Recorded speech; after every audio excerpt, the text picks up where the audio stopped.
Perkenalkan, nama saya Bunga. Saya guru di SMK Nusantara Nangapino, Kabupaten Melawi, Kalimantan Barat. Saya adalah peserta PPG dalam jabatan B3 di Sekolah Tinggi Pastoral Kata Ketik Santo Fransiskus Asisi Semarang dengan nomor induk 25309256. Pada kesempatan hari ini saya akan menjalani uji kinerja secara luring di SMK Nusantara Nangapino, Kabupaten Melawi, Kalimantan Barat dengan materi Panggilan Hidup Berkeluarga kelas 12 dengan pendekatan pembelajaran deep learning dan modal pembelajaran based learning. Selamat mengikuti, semoga Tuhan memberkati.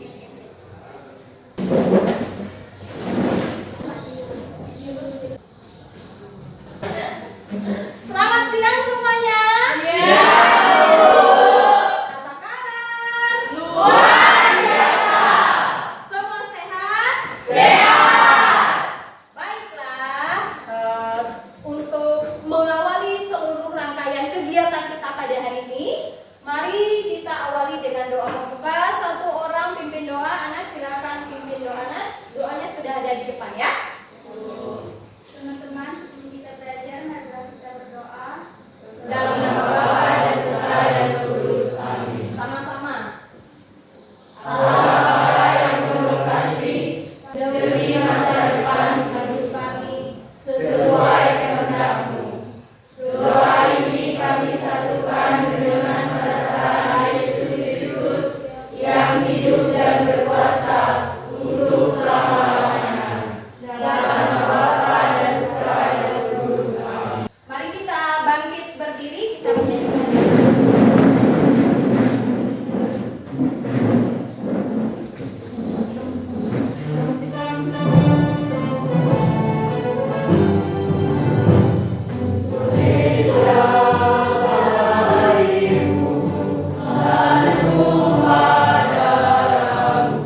Oke, silakan duduk. Sekarang sebelum memulai pembelajaran, Ibu akan mengabsen kalian satu persatu dulu. Siapa yang hadir hari ini? Hadir semua, Bu. Jadi hadir, Jan? Hadir. Oke, jadi puji Tuhan hari ini kita bisa berkumpul dalam keadaan yang sehat dan baik, semuanya lengkap ya, jadi tidak ada yang kurang. Sekali lagi Ibu mengingatkan, kita tidak boleh malas sekolah ya, karena pendidikan itu ada hal utama yang sangat penting untuk masa depan. Sudah siap belajar? Siap, Bu. Jangan ada yang ngantuk. Semangat ya. Iya, Bu. Baik, hari ini ada pertanyaan sedikit terlebih dahulu. Siapa di antara kalian yang pernah melihat pernikahan, ya, baik di televisi atau mungkin pernah mengikuti pesta pernikahan mungkin? Nah, pasti pernah ya. Mungkin keluarga kita atau siapapun itu. Kemudian menurut kalian kenapa banyak orang memilih untuk menikah dan membentuk keluarga? Itu kenapa? Ada cara keturunan, Bu. Ya, terima kasih. Agar ada Keturunan. baik. Pertanyaan pemantik untuk kalian. Apa arti keluarga dalam hidupku sehari-hari? Evi, apa arti keluarga, Evi? Keluarga adalah tempat kita berbagi susah dan senang. Tempat berbagi susah dan senang. Ya.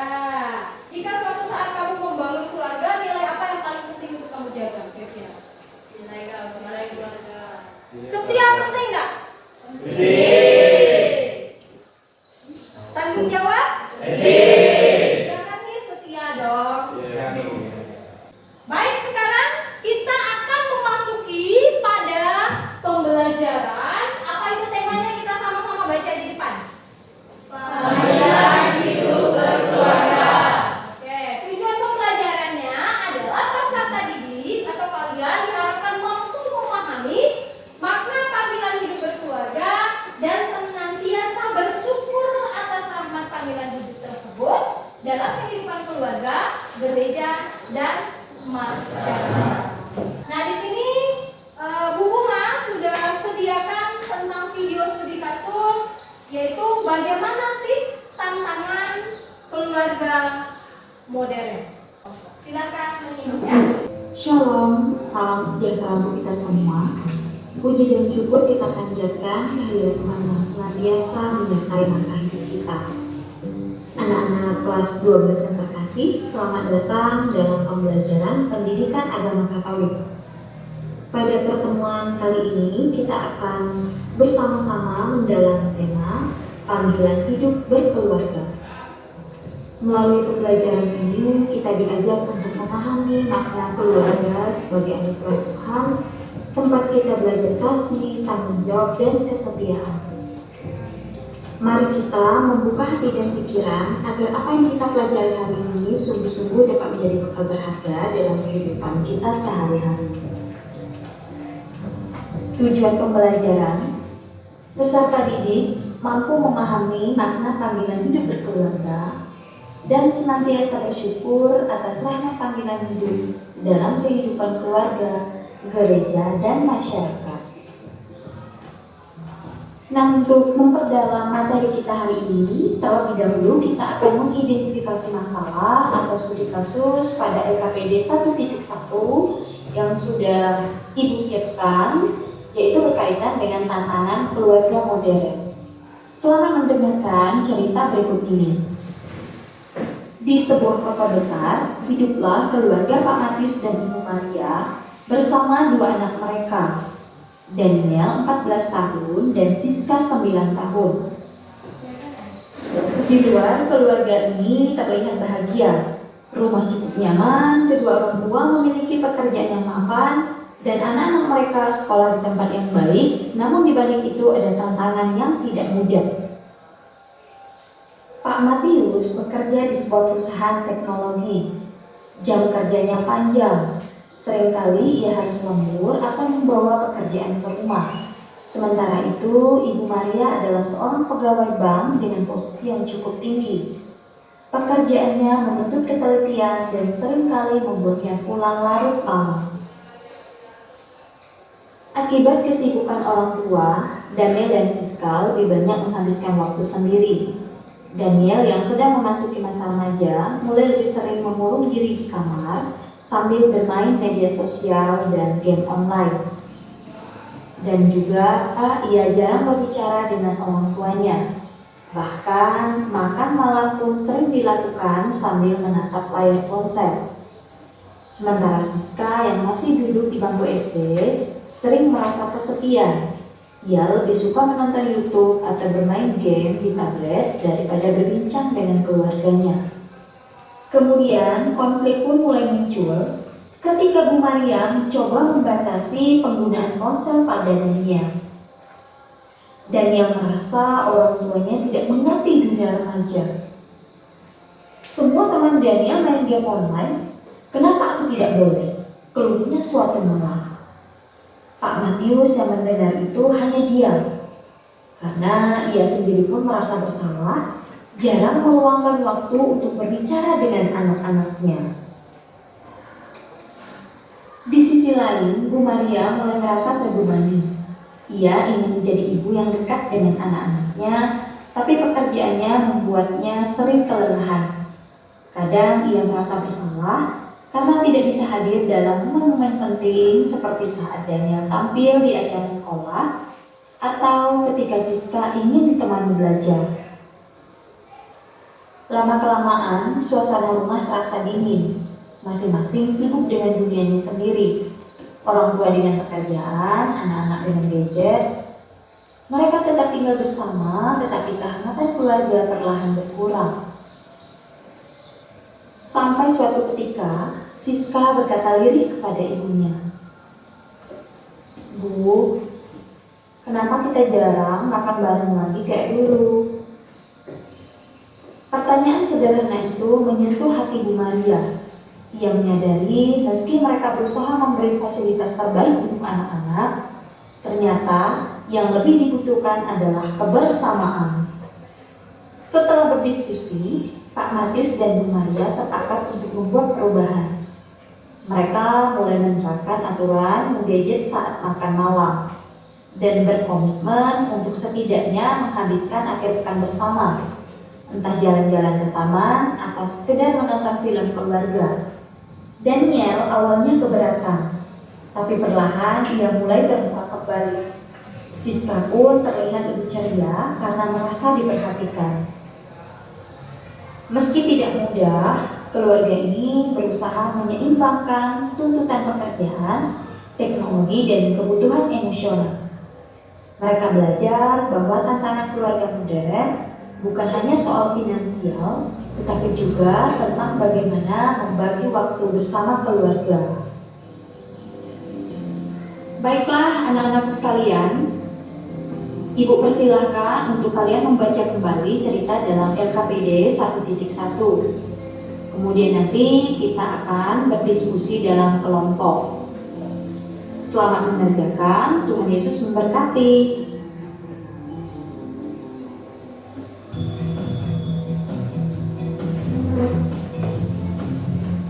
Sekarang kita akan masuk kepada kerja kelompok, yaitu di sini ada semua sudah siapkan LKPD untuk kita, membuat kerja peserta didiknya. Ada soal yang akan kita kerjakan dari video yang kita dengarkan tadi.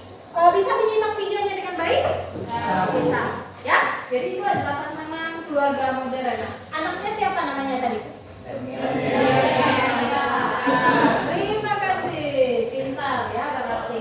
Kita bagi 4 kelompok saja. Kita bagi 4 kelompok. Berhitung 1, 2, 3, 4. 1, 2, 3, 4. 1, 2, 3, 4, 1, 2, 3, 4, 1, 2.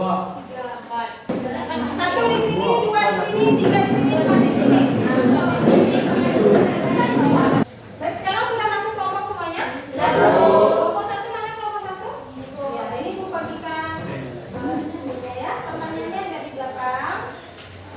Sekarang silahkan kalian mengerjakan secara berkelompok.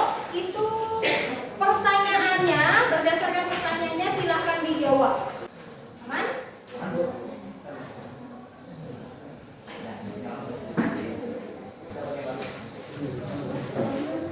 Ya, bisa?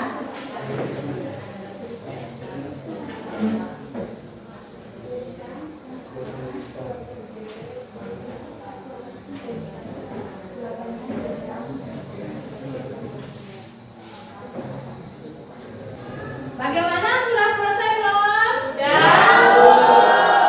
Oke. Kalau sudah selesai, kita bagi berdiri dulu yuk.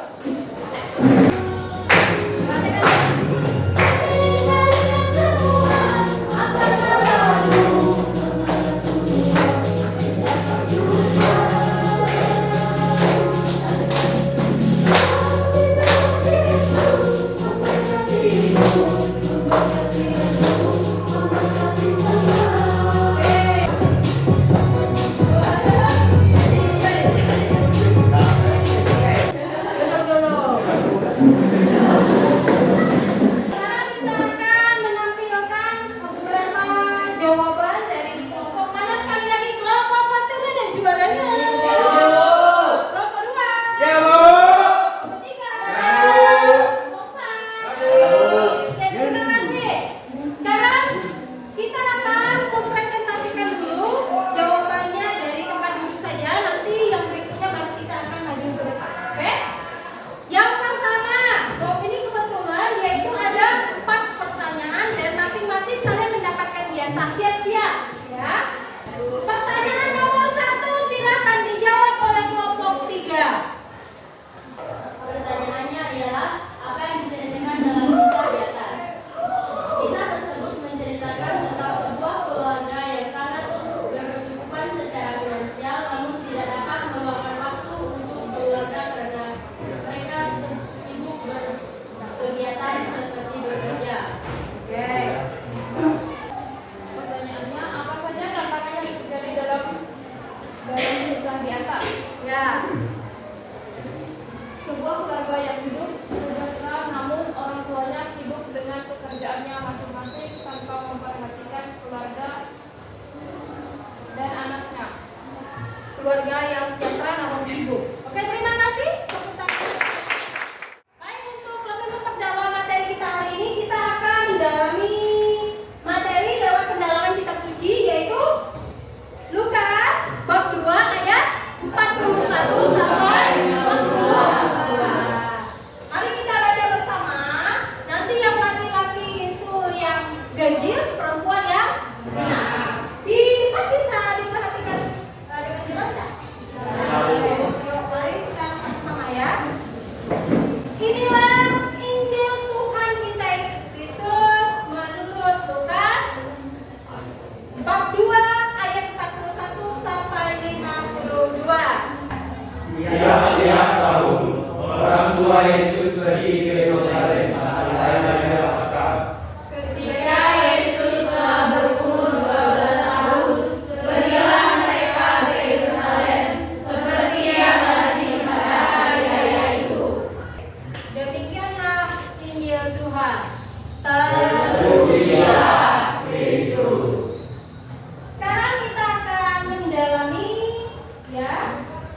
dijawab pasti di dalam kelompok, kemudian nanti akan dipresentasikan ke depan.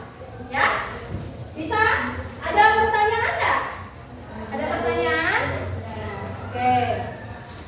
Kalau tidak ada pertanyaan, silakan dijawab. Kelompok 1 sudah selesai, Bang? Kelompok 2? Sepertinya mulai agak ngantuk, kita panggil berdiri dulu ya. Di sini ada case briefing untuk kita semua. Dengarkan yel-yelnya ya. Konsentrasi. Yo, semangat. Siapa kita? Apa tugas kita? Doa kita. Hidup saling mengasihi, Tuhan selalu memberkati.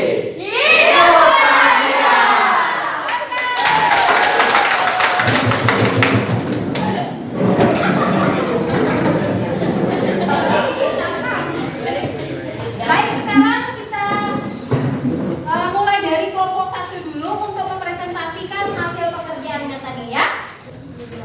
Baik, kelompok 1 silakan maju.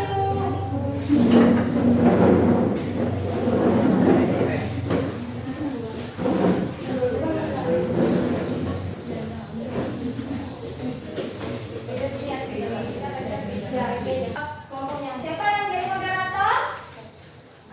Ya, yuk. Kelompok 1 silakan untuk mempresentasikan hasil pekerjaannya.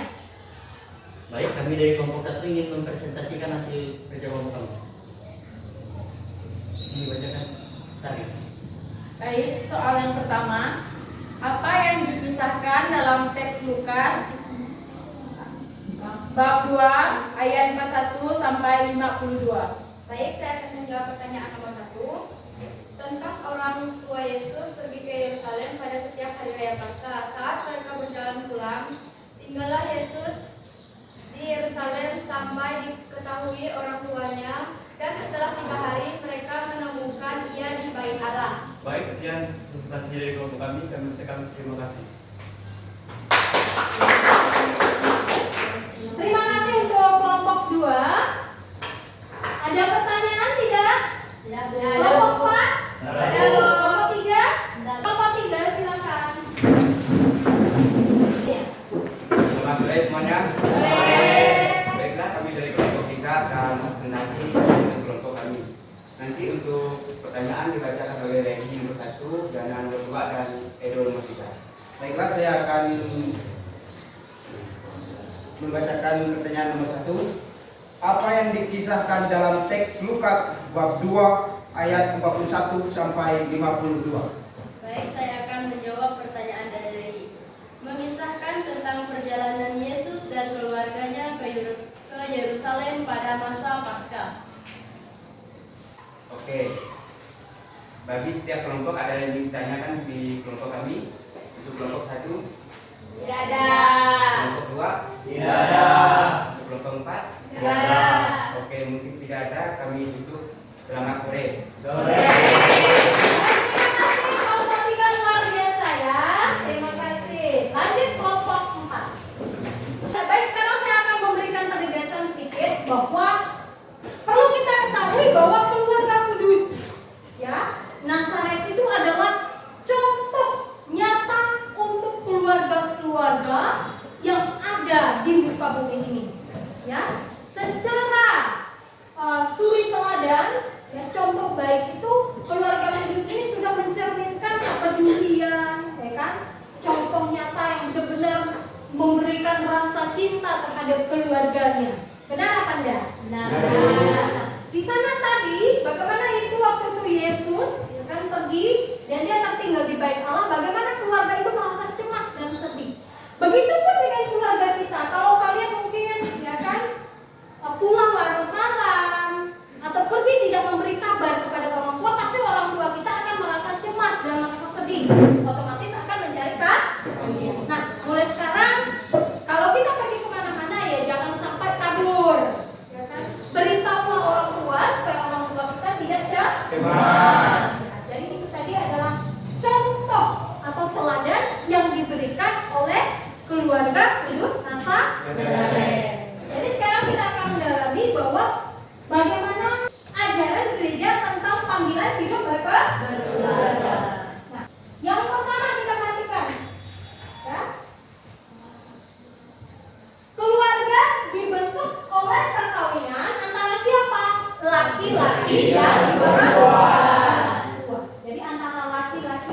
perempuan. Jadi keluarga adalah persekutuan antar pribadi yang saling apa di situ? Saling apa di situ? Saling memberi. Saling apa lagi?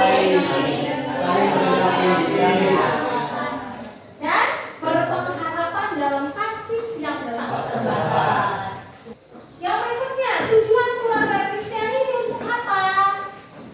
Suami istri dipanggil untuk ikut serta dalam karya penciptaan Allah di dunia. Artinya yang tadi yang di awal pembelajaran tadi yang mengatakan ya untuk apa itu keturunan, ya kan? Maka dari suami istri itulah melahirkan keturunan baru atau manusia baru. Tugas dan tanggung jawab seorang suami, bapak, ya seorang suami atau bapak, ya bapak kita. Apa itu yang pertama? Kepala keluarga. Sekarang tugas dan tanggung jawab istri atau ibu. Apa itu? Hati dalam keluarga. Jadi ibu itu adalah hati dalam keluarga. Masakannya selalu dirindukan. Apalagi dia mengatur segala keperluan dan kebutuhan hidup dalam keluarga. Maka jangan buat emak itu bad mood. Kalau mama udah bad mood, mati segala mungkin panci, ya, piring, tengok. Tapi walaupun demikian, semarah, sekesal apapun mama dalam rumah tangga, tetap dia memberikan cinta untuk keluarga. Ya pada, masak yang enak. Resep ternikmat itu adalah masakan mama. Walaupun bumbunya biasa saja, tapi tetap nikmat masakan mama. Benar nggak? Yang berikutnya, ini kewajiban kalian. Kewajiban kalian, ya kan? Sebagai anak terhadap siapa itu? Apa itu kewajibannya? Mengasihi orang tua, bersikap dan berlaku bersyukur, serta bersikap dan berlaku hormat kepada orang tua. Sudahkah kita melakukan hal ini? Sudah. Puji Tuhan kalau sudah, ya. Kalau belum, mari ditingkatkan lagi. Cinta. Ya. Semua tahu cinta? Tahu. Jadi di sini cinta adalah kekuatan aktif dalam diri manusia yang dapat menghindarkan gangguan psikis dan dapat menyembuhkan orang yang menderita sakit jiwa. Jadi cinta itu adalah obat dari segala obat. Mari semuanya tebarkan cinta untuk sesama.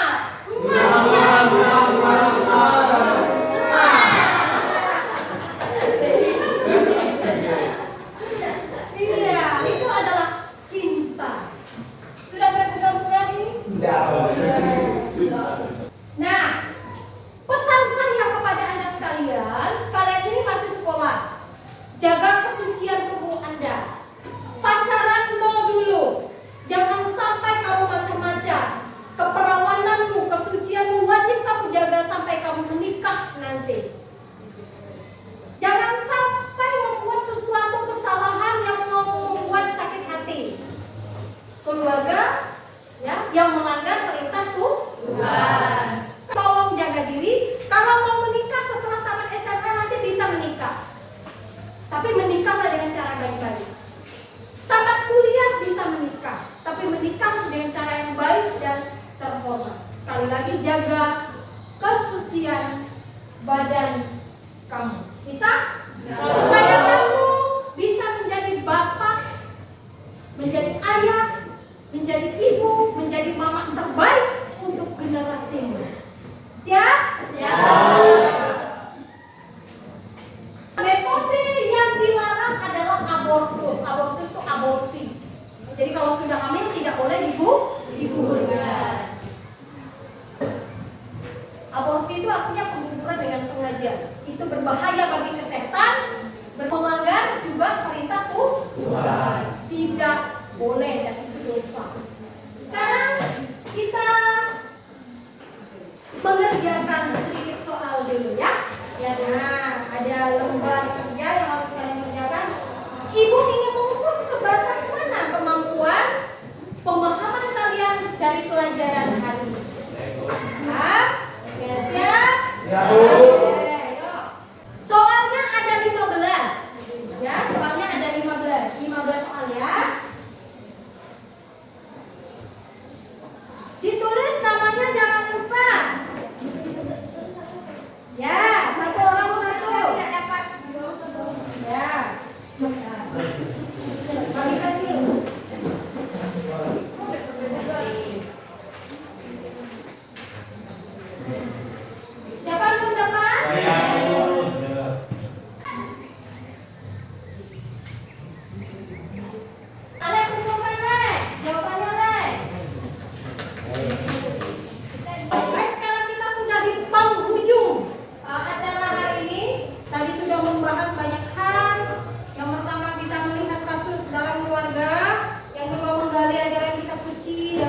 pelajaran gereja untuk keluarga.